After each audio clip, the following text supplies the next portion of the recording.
to tell you a story, and this happens to be my story, but I'm hoping that you can relate to at least some parts of it. So, years ago, I was at a crossroads in my life, and I didn't know what to do.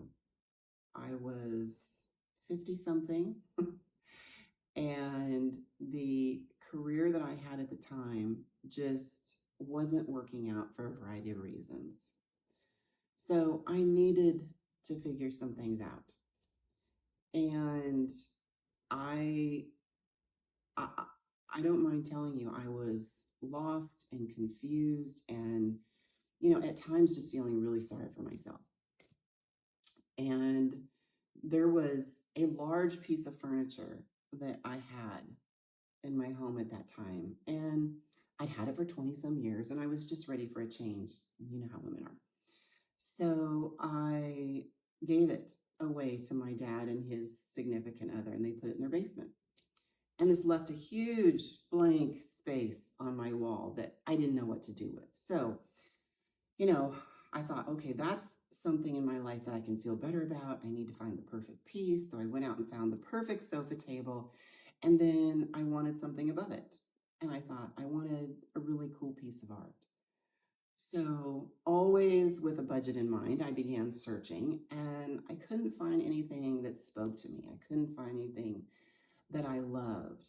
And, everything at home or Hobby Lobby was manufactured and it wasn't unique and, just not special enough.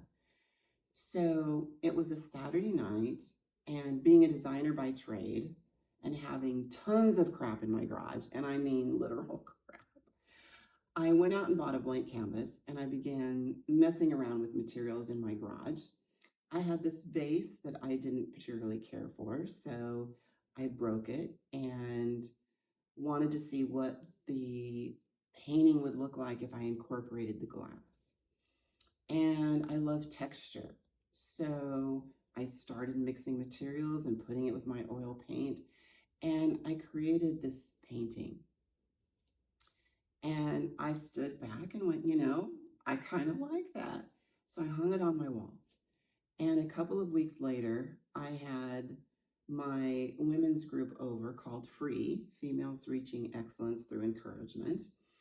And a lady who I'd never met before because um, she came as a visitor. She remarked on the painting and she asked me where I got it. And I told her the story. And she asked me how much I wanted for it. And I stuttered and stammered. And I said, I don't know. And she said, well, you created this painting for you, so you can create another one for you. And we settled on a price, which was remarkably too low in hindsight. But she left with that painting. And so from that moment on, I had some inspiration, I had some hope, I had some faith. So a couple of weeks later, I was scheduled to do a home show in a different city. And I took a chance and I created four more pieces that were similar, but all different because I can't create the same piece of original artwork twice. And I went to the show and I thought, well, let's see what happens. Nobody knows me here. If I fail, it won't really matter. The only person that will know is me. And I'm used to failing. I mean, I've failed a few times in life, so it's become comfortable. Um, but the show opened at 11, and by 11:30, all four paintings were sold. So from that moment on, a business was born. And I tell you this story because I never want to take for granted my own story and my own path, and that unique and wonderful and surprising things can happen regardless of where you are in your life, regardless of age, regardless of geography, regardless of your bank balance. Wonderful things can happen. You just have to be open to all possibilities and take that next step.